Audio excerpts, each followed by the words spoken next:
Народ, всем привет! Суббота, 7 июня. Мы с ребятами из Альтку Пиздарь собрались на некоммерческую поездку. По программе у нас 3 локации.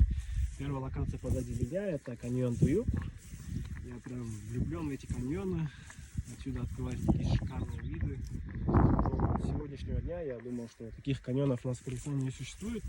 Но сегодня я поменял свое мнение, ребята. Кто не был на этих каньонах, всем советую прийти, посмотреть, сделать пару шикарных кадров. Вот. Сейчас я вам сделаю небольшой обзор, видеообзор на эти каньоны.